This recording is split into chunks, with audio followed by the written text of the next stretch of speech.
that all human life, Mr. Speaker, is sacred and precious and worthy of protection regardless of age, sex, race, color, creed, disability, wantedness, or condition of dependency.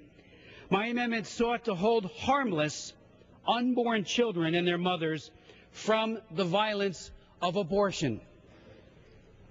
The amendment is abortion neutral and states that the new office shall not engage in activities to alter the laws or the policies of foreign countries with regards to how abortion is regulated or permitted. Abortion neutral. I'd like it to be a pro-life office that says let's empower and embrace and enfranchise unborn children. I say to my colleagues, we live in 2009. We no longer have any doubts about the humanity of an unborn child. Unborn children are just like you and I, except they're young, they're immature, and they're dependent. And their human rights are violated with impunity, not just in this country, but around the world. And sadly, the Obama administration, and I say this with great sadness, Mr. Obama is on his way to becoming the abortion president. Virtually everything he has done through executive order and through appointments and through other policies promote the killing of unborn children and the wounding of their mothers. So I rise in opposition to this amendment, Mr. Speaker, or to this rule. Whether this body wanted to vote up or down on my amendment, we should have had the opportunity. And I find it saddens me greatly, because, again, I have great affection for the chairman, Chairman Berman, for his staff, with whom I have worked very closely on human rights issues. This is a human rights issue.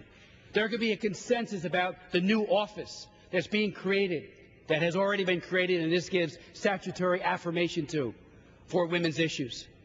But unfortunately, we will not have that opportunity. I would remind my colleagues that Alveda King, Dr. Martin Luther King's niece, can I have an additional minute? 30 seconds. The gentleman is recognized for an additional 30 seconds. Dr. Martin Luther King's niece, Alveda King, has had 2 abortions. She now heads up an organization called the Silent No More Awareness Campaign. And she speaks out and says that this is the new civil rights movement, protecting the unborn child, but equally protecting women from abortion. It is violence against women. It is violence against children. The new Global Office on Women's Issues ought to at least be neutral. I would say affirm the unborn, but at least neutral when it comes to respecting unborn human life.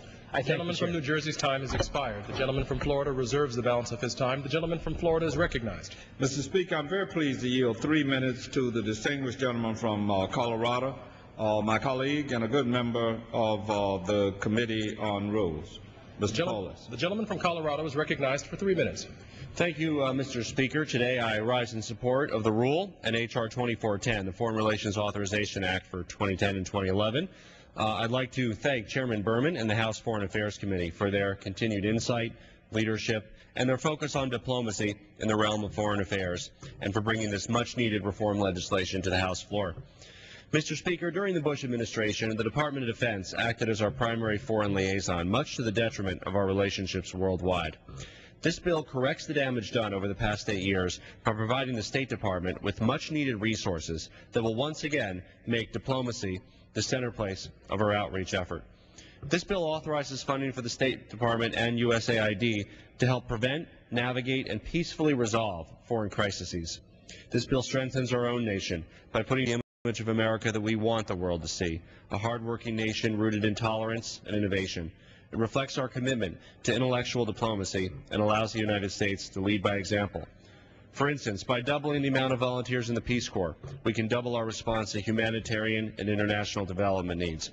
By creating the Senator Paul Simon Study Abroad Foundation, we would allow more students, regardless of their economic background, to experience foreign cultures. This legislation creates 1,500 foreign service jobs at the State Department, with another 700 at USAID over the course of fiscal years 2010 and 2011. It funds language training programs, sorely neglected for years due to underfunding. As a representative of the 2nd District of Colorado, we have a large Tibetan and Tibetan Buddhist community, and I'm particularly appreciative that this bill establishes a Tibet section in the American Embassy in Beijing and the United States Consulate in Lhasa, Tibet. These offices will follow